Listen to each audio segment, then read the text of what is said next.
સુરતમાં ફરી એક વખત ગ્રીષ્માકાંડ જેવો બનાવ બનતા અટક્યો છે। લગ્નની ના પાડતા પ્રેમિકા પર પ્રેમીનો હુમલો। જહાંગીરપુરામાં પ્રેમિકા પર પ્રેમીએ જીવલેણ હુમલો કર્યો।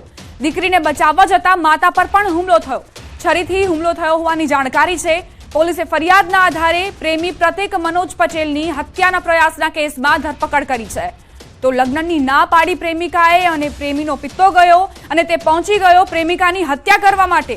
જોકે તેની માતાએ વચ્ચે પડીને પ્રેમિકાને બચાવી લીધી, યુવતીને બચાવી લીધી અને જે યુવક છે તે હવે પોલીસ સકંજામાં છે। ચાલુ ગાડીએ મને ગળા પર ચપ્પુ વડે મારવા ગયો। મારી ગાડીની સ્પીડ હોવાથી એ મને પહેલાં મારી ન શકી। પછી એણે ગાડી ફાસ્ટ ચલાવી, મારી ગાડીને લાત મારી, ત્યારે અમે નીચે પડી ગયા ને પછી એણે ચપ્પુ વડે મને ઘા કર્યા। ત્યારબાદ મારી માતા મારું રક્ષણ કરવા જતાં તેણે મારી માતા પર પણ જાન લેવા હુમલો કર્યો। દીકરીઓ ગાડી ભગાવતા અને ગાડીને લાત મારી ગાડી ફેંકી દીધી હતી અને અમે હજી સવારનો ઊભા થઈએ પહેલાં એણે મારી દીકરીને ઉપરાટા કરી દેવા માંડ્યા અને બચાવવા પ્રયત્ન કરતા એણે મને ચપ્પુ વડે મારા પર હુમલો કર્યો। ચાલુ ગાડી ગુજરાત સહિત સુરતમાં ચકચારી ગ્રીષ્મ હત્યાકાંડની ઘટનાનું પુનરાવર્તન સુરતમાં જોવા મળ્યું હતું। સુરતમાં પ્રતીક પટેલ નામનો યુવક 6 મહિના પહેલાં ઇન્સ્ટાગ્રામ પર એક યુવતીના સંપર્કમાં આવ્યો હતો। બંને વચ્ચે પ્રેમ સંબંધો બંધાયા હતા। જોકે યુવક અને યુવતી લગ્ન કરવા માંગતા હતા, પણ યુવતીના પરિવારના લગ્ન મંજૂર ન હોવાથી યુવતીએ પોતાના પ્રેમી યુવક સાથેના લગ્નની જે વાત હતી તેને ઠુકરાવી લગ્ન માટે ના પાડી પ્રેમ સંબંધો પર પૂર્ણવિરામ મૂક્યો હતો। પણ પ્રેમી યુવક પ્રતીકને આ બાબત મંજૂર ન હતી, જેને લઈને ગઈકાલે પ્રેમિકા પોતાના ભાઈ અને માતા સાથે મોપેડ પર જઈ રહી હતી ત્યારે અન્ય મોપેડ પર આવી લાત મારી આ મોપેડ પાડી નાખ્યું હતું અને યુવતી સાથે તેની માતા પર ચપ્પુ વડે જીવલેણ હુમલો કર્યો હતો। જોકે ઘટનાની જાણ થતાં જહાંગીરપુરા પોલીસે પ્રતીક નામના આરોપીની ધરપકડ કરી છે। એક તરફી પ્રેમમાં આ પાગલ યુવકે જે પ્રકારનું કૃત્ય કર્યું છે તેને લઈને પોલીસ એક સમય માટે દોડતી થઈ હતી। કહી શકાય કે પ્રેમમાં પાગલ બનેલા યુવકે ગ્રીષ્મ હત્યાકાંડ જેવી ઘટનાને અંજામ આપવાનો પ્રયાસ કર્યો હતો। હાલ યુવતી અને તેની માતા સારવાર હેઠળ હોસ્પિટલમાં છે। કેમેરામેન ભરત બ્રહ્મભટ્ટ સાથે કીર્તેશ પટેલ, ન્યૂઝ 18 ગુજરાતી, સુરત। શિક્ષણ જગતને શર્મસાર કરતો વધુ એક કિસ્સો સામે આવ્યો। આણંદના આંકલાવમાં શિક્ષકનું હેવાનિયત ભર્યું કૃત્ય સામે આવ્યું છે। આંકલાવ તાલુકામાં માધ્યમિક શાળાના શિક્ષકે 17 વર્ષની સગીરા સાથે દુષ્કર્મ આચર્યું હોવાની ઘટના પ્રકાશમાં આવી। શાળાના પીટી શિક્ષકે વિદ્યાર્થીનીને રમતગમતમાં આગળ વધવાની લાલચ આપી સગીરા સાથે 13 દિવસ સુધી દુષ્કર્મ આચર્યું। 13 દિવસ બાદ સગીરા ઘરે પરત ફરતા પરિવારજનોને જાણી તેણે આપવીતી જણાવી। સગીરાના પરિવારજનોએ શિક્ષક જયેન્દ્ર રાજ વિરુદ્ધ આંકલાવ પોલીસ મથકે ફરિયાદ નોંધાવી હતી, જેથી આંકલાવ પોલીસે આરોપી જયેન્દ્ર રાજની ધરપકડ કરી વધુ તપાસ હાથ ધરી।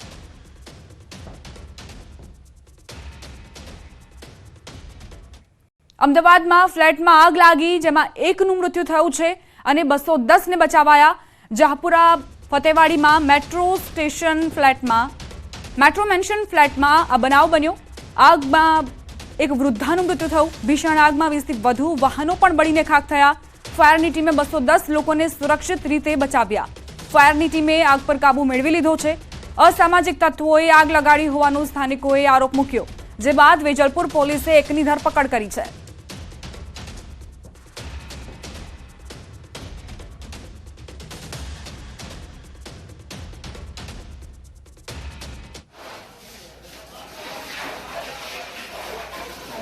અહીં આગ લાગવાને કારણે ઘણા બધા વાહનોનું નુકસાન થયું છે। આપ જોઈ રહ્યા છો અસંખ્ય ટુ વ્હીલર અને તેની સાથે રિક્ષાને જે પ્રકારે નુકસાન થયું છે તેને કારણે અહીંના લોકો છે ભયભીત થઈ ચૂક્યા છે। કેટલાક લોકો છે તેમની સાથે વાતચીત કરવાનો પ્રયત્ન કરીશું, કારણ કે જે પ્રકારે આગ લાગી તેને કારણે અનેક લોકોનો આક્ષેપ છે કે સ્થાનિક લોકોનો આક્ષેપ એ પ્રકારનો છે કે અસામાજિક તત્વ દ્વારા અહીં આતંક ફેલાવવામાં આવ્યો છે અને તેને કારણે આગ લાગી છે। હવે શોર્ટ સર્કિટને કારણે થઈ છે કે અસામાજિક તત્વોનો આતંક છે। સ્થાનિક લોકોને પૂછવાનો પ્રયત્ન કરીશું। શું નામ છે ભાઈ આપનું? આ બિલ્ડિંગમાં રહેતા હતા કે કેમ? કોઈ ફ્લેટનું કોઈ જ આવતું નથી કે આ 70-40 સાધન બળીને ખાક થઈ ગયેલા છે। એમને પોલીસવાળા પોલીસ કેસ કર્યો, એફએસએલ રિપોર્ટ બી હજુ સુધી અમારે આવતી નથી।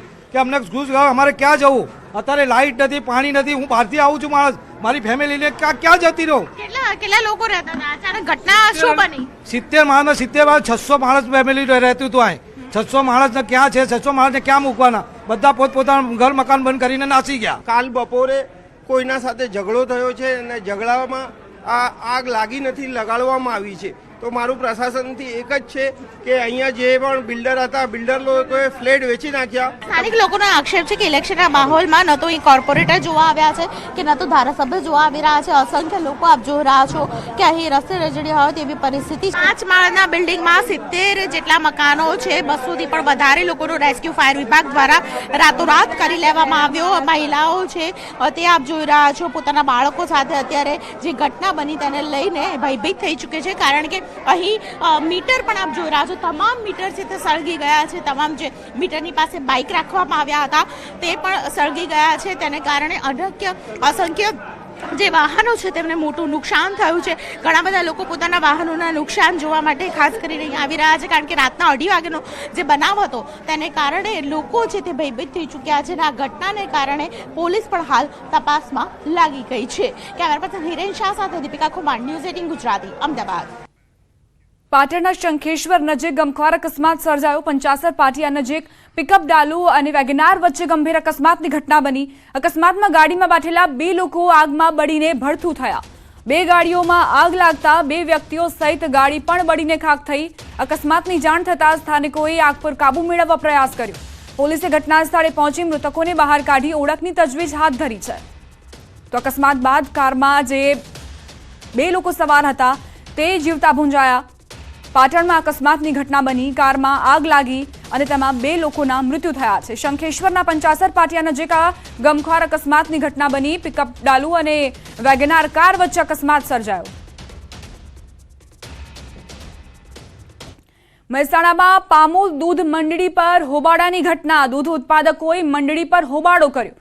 સસ્પેન્ડ કરાયેલા કર્મીને ફરી નોકરીએ લેતા વિવાદ થયો. દૂધ ઉત્પાદકોએ મંડળી પર જઈને રજૂઆત કરી હતી. યોગ્ય જવાબ ન મળ્યાનો દૂધ ઉત્પાદકોએ આરોપ મૂક્યો. અગાઉ વધુ રૂપિયા લેનાર કર્મચારીને સસ્પેન્ડ કરાયો હતો, જે બાદ સસ્પેન્ડ કરાયેલા કર્મીને ફરી નોકરીએ લેતા વિવાદ સર્જાયો. વિજાપુર તાલુકાની પામોલ દૂધ મંડળીમાં આ વિવાદ સર્જાયો છે.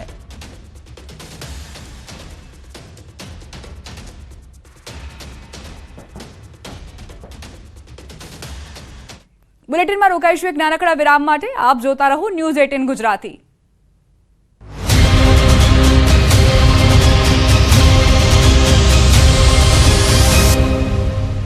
सुना है आंटी मेरी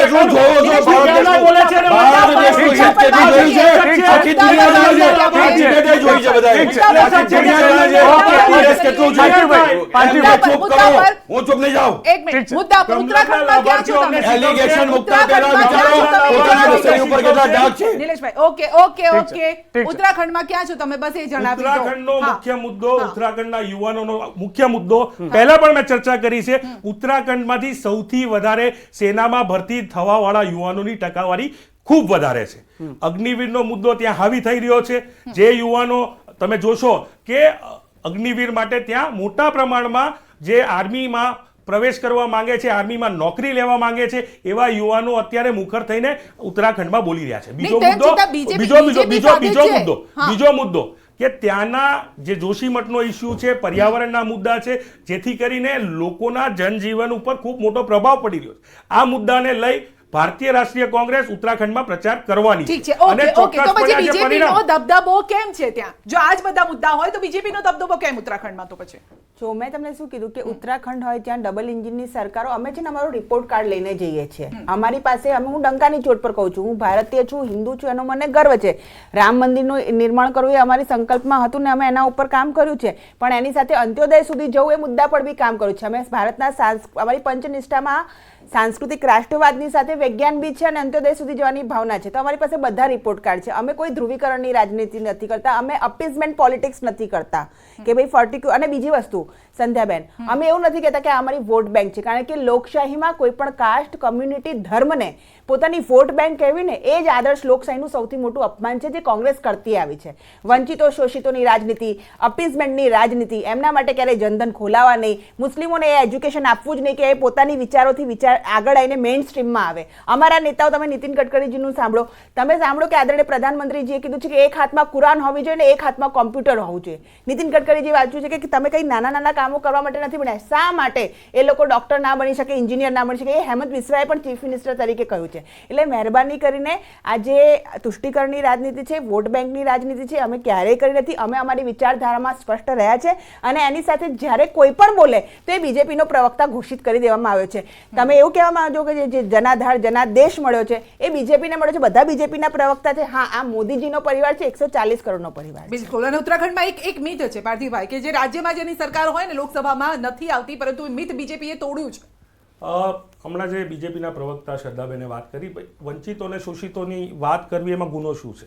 આ દેશમાં રાહુલ ગાંધી જનનાયક તરીકે વાત કરતા હોય કે આ દેશના 73% લોકો એવા છે કે જેમને હજી એમનું જે કહી શકાય અધિકારો હજી નથી મળી રહ્યા, એમને સુધી પહોંચાડવાની વાત છે, એમને સુધી સુવિધા પહોંચાડવાની વાત. આ ડાયરેક્ટ બેનિફિટની જે ડીબીટીની વાત કરે છે શ્રદ્ધાબેન, એનો ગૌરવ લે છે, પણ એ ભૂલવું ના જોઈએ કે યુપીએની સરકાર જે હતી, UPA 2, એને ડાયરેક્ટ બેનિફિટ પ્રોગ્રામ શરૂ કર્યા. એ શરૂઆત કરનાર મનમોહનસિંહજીની સરકાર હતી. બીજી વાત કરીએ કે હમણાં તમે જે મુદ્દાની વાત કરી કે 73%, એટલે 2011માં આપણો ઇકોનોમિક સોશિયલ સર્વે થયો હતો, 21માં થઈ જવો જોઈતો. ઇકોનોમિક અને સોશિયલ સર્વે થાય તો ખબર પડશે કે આ દેશના કેટલા ટકા લોકોને એમની આર્થિક પરિસ્થિતિ શું છે, એમની સામાજિક પરિસ્થિતિ શું છે અને એમની શૈક્ષણિક પરિસ્થિતિ શું છે. શું કામ આ સર્વેઝ નથી થતા અને સર્વેઝ શું કામ આટલા 10 વર્ષ ઉપરાંત આ બીજા 3 વર્ષ જતા રહ્યા? કદાચ 19માં અને 20માં આપણે એવું કહી શકાય કે કોરોનાનો કાળ હતો, પણ 21 પછી તો થઈ શકતું હતું, પણ નથી કરવામાં આવ્યું. એટલે જનગણનાની વાત હોય, જાતિગત જનગણનાની વાત હોય, અધિકારોની વાત હોય ને શોષિત પીડિત લોકો માટે કામ કરવાની વાત હોય, તેમાં વાંધો શું હોય? અને કે અપીઝમેન્ટ પોલિટિક્સ કહેવાય. 22 ઉદ્યોગપતિઓ પાસે દેશના 22 ઉદ્યોગપતિઓ પાસે આ દેશના 70% લોકો જેટલી ઇન્કમ છે. આ અસમાનતા આપણા સમાજમાં છે. એટલે બેઝિકલી આપણે આર્થિક અસમાનતા દૂર થાય, સામાજિક અસમાનતા દૂર થાય. આજે પણ વાત એ જ છે કે ક્યાંક હજી નથી પહોંચી રહ્યું ને, ક્યાંક ને ક્યાંક સરકાર નિષ્ફળ થઈ રહી છે. તો યુવાનોને 100% તો યુવાનોને રોડ ઉપર આવીને આંદોલન શું કામ કરવાની ફરજ પડે?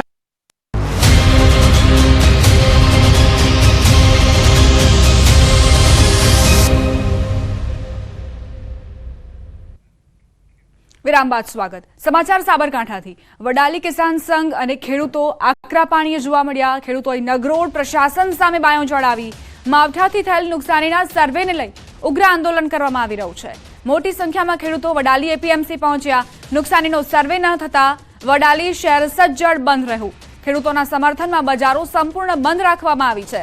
બંધના એલાનને લઈ શહેરમાં સવારથી જ સન્નાટો વ્યાપી ગયો છે. નુકસાનીનો સર્વે અને વળતર આપવા માટે ઉગ્ર માંગ કરવામાં આવી રહી છે. માર્કેટ યાર્ડમાં ખરીદી તેમજ વેચાણ સંપૂર્ણપણે બંધ રખાયું છે. સર્વે કરી તાત્કાલિક વળતર ચૂકવવાની માંગ સાથે બેઠક કરાઈ. માંગ નહીં સંતોષાય તો ઉગ્ર આંદોલનની ચીમકી ઉચ્ચારાઈ. ખેડૂતોએ કહ્યું, આગામી સમયમાં નુકસાનીનું વળતર નહીં ચૂકવાય તો ઉગ્ર આંદોલન થશે. વડાલી એપીએમસી ખાતે ચુસ્ત પોલીસ બંદોબસ્ત ગોઠવવામાં આવ્યો છે. વહીવટી પ્રશાસને પોલીસની પણ મદદ લીધી છે.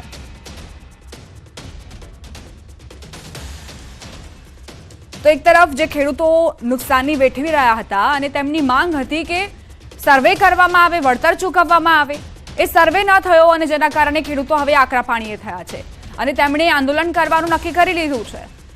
આજે સમગ્ર બજારો બંધ રહી વડાલીમાં અને ખેડૂતોની આ માંગને તેમણે સમર્થન પણ આપ્યું. સાથે જ માર્કેટિંગ યાર્ડમાં જે ખરીદ વેચાણ હતું તે પણ બંધ રહ્યું અને બંધના એલાનમાં સૌ કોઈ સમર્થન પણ આપી રહ્યા છે. અમારી સાથે અમારા સંવાદદાતા ઈશાન પરમાર જોડાઈ ગયા છે વધુ જાણકારી સાથે. ઈશાન, ખેડૂતોએ હવે નિર્ણય લઈ લીધો છે પ્રશાસન સામે બાયો ચડાવવાનો, શું વધુ જાણકારી? વડાલી ખાતે જે કમોસમી વરસાદની કરા સાથે વરસાદ વરસ્યો હતો, જેના કારણે ખેડૂતોને ભારે નુકસાન થયું હતું અને જે પાકનું વળતર મળે તે માટે ખેડૂતો છેલ્લા કેટલા દિવસથી વિરોધ પ્રદર્શન કરી રહ્યા છે. અલગ અલગ જગ્યાએ આવેદનપત્ર પણ આપ્યા છે, પરંતુ કોઈ યોગ્ય નિર્ણય નહીં લેવા અત્યારે હાલ તો ખેડૂતોએ વડાલી બંધ પાડી છે. સમગ્ર વડાલી શહેર પોલીસ છાવણીમાં ફેરવાઈ ગઈ છે. અને જ્યાં સુધી સર્વે નહીં કરવામાં આવે, યોગ્ય વળતર નહીં આપવામાં આવે, ત્યાં સુધી દિવસે દિવસે અલગ પ્રકારના વિરોધ કાર્યક્રમ પણ યોજાઈ રહેશે. જી આભાર ઈશાન જાણકારી આપવા માટે. તો માવઠાથી થયેલ નુકસાનીના સર્વેને લઈને આ ઉગ્ર આંદોલન છેડાયું છે અને મોટા પ્રમાણમાં ખેડૂતોએ અહીં પહોંચીને પોતાની રજૂઆત કરી છે. સાથે જ તેમણે એ પણ કહ્યું કે જો પ્રશાસન અમારી માંગ નહીં સંતોષે તો હજુ પણ વધુ મોટા પાયે આંદોલન કરાશે.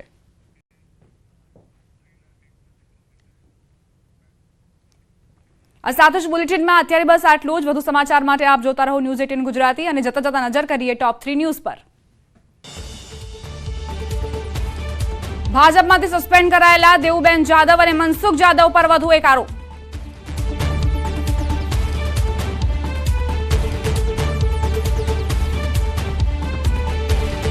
અમિત શાહનો ઝંઝાવાતી પ્રચાર. અમદાવાદના સુભાષ ચોકના હનુમાન મંદિરે દર્શન કરી પ્રચારના શ્રી ગણેશ કર્યા. લોકસભા ચૂંટણી પહેલા ભાજપની મહત્વની બેઠક દિલ્હીમાં. આવતીકાલે તમામ પ્રદેશોના ચૂંટણી સંયોજકોના વર્કશોપનું આયોજન. સાબરકાંઠા કોંગ્રેસમાં ભંગાણ. તલોદ કોંગ્રેસના નેતાઓ સહિત 100 થી વધુ કાર્યકર્તાઓના કેસરિયા.